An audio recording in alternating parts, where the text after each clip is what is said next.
When solving a quadratic and a linear simultaneous equation, we should always bear in mind we should get two pairs of solutions. We start with our linear equation. We want it in terms of one letter, here either in terms of y or x. As I've got positive y by itself here, I'm going to negative 3x across the right. If you move a term across an equal sign, it changes sign. Hence, I'm going to rewrite the linear equation as being y equals the negative 3x has gone across, now it becomes positive 3x, and I've still got the plus 13.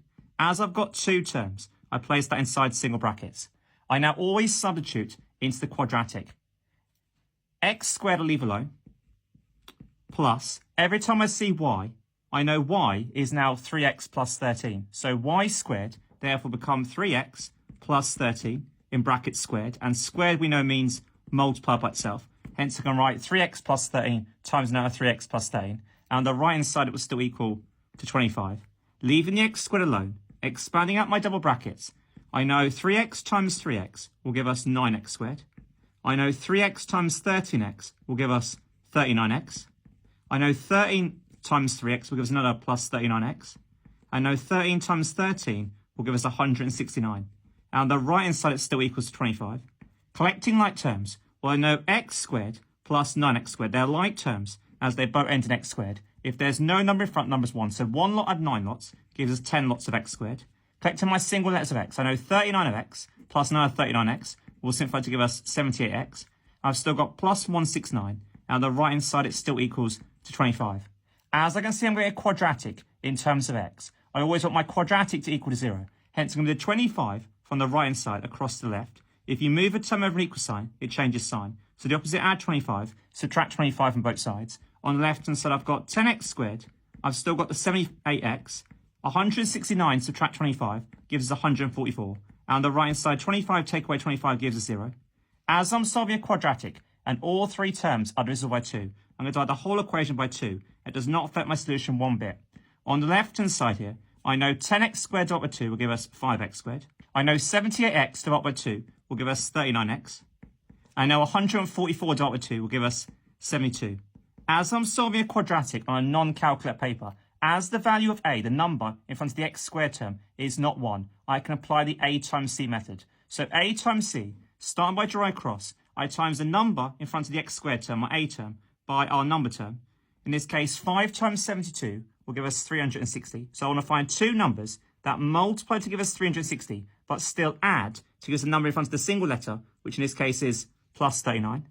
Well, the only two numbers that multiply to give us 360 and add together, in this case to give us 39, in this case is 15 and 24. Returning to my quadratic, I leave the 5x squared alone. I'm now going to rewrite the 39x in terms of these two numbers. So I'm going to write plus 15 lots of x, plus another 24x. As I know 15x and 24x is still 39x, and I've still got plus 72 equals to 0. I now split it after the second term.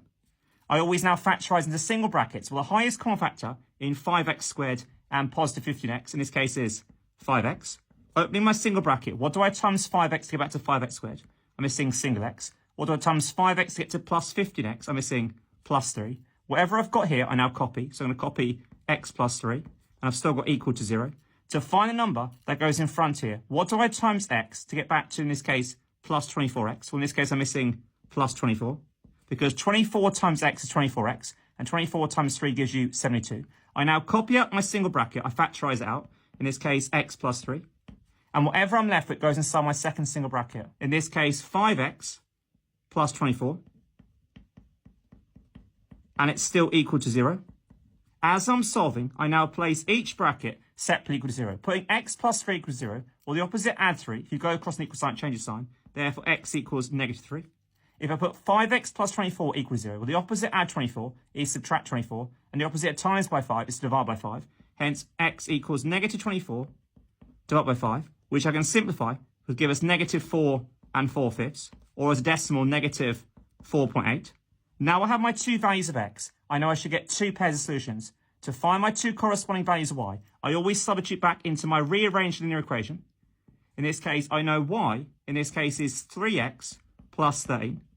Well, if x equals to negative 3, substituting when x equals negative 3, therefore y is equal to 3 times by negative 3, and you've still got plus 13. Well, 3 times negative 3 will give us negative 9. And negative 9 add 13 will give us positive 4. So that's one pair. When x equals negative 3, y equals positive 4. My second pair, when x equals negative 4.8, again, substituting into y equals 3x plus 13. Every time I see x, I'm now going to substitute negative 4.8. So I'm going to have y equals 3 multiplied by negative 4.8. And I've still got plus 13 on the end. 3 times negative 4.8 will give us negative 14.4. And I've still got plus 13. Simplifying the right-hand side, I know negative 14.4 add 13 will simplify to give us negative 1.4. Hence, my two pairs is when x equals negative 3, y equals positive 4. And my second pair, when x equals negative 4.8, y is equal to negative 1.4.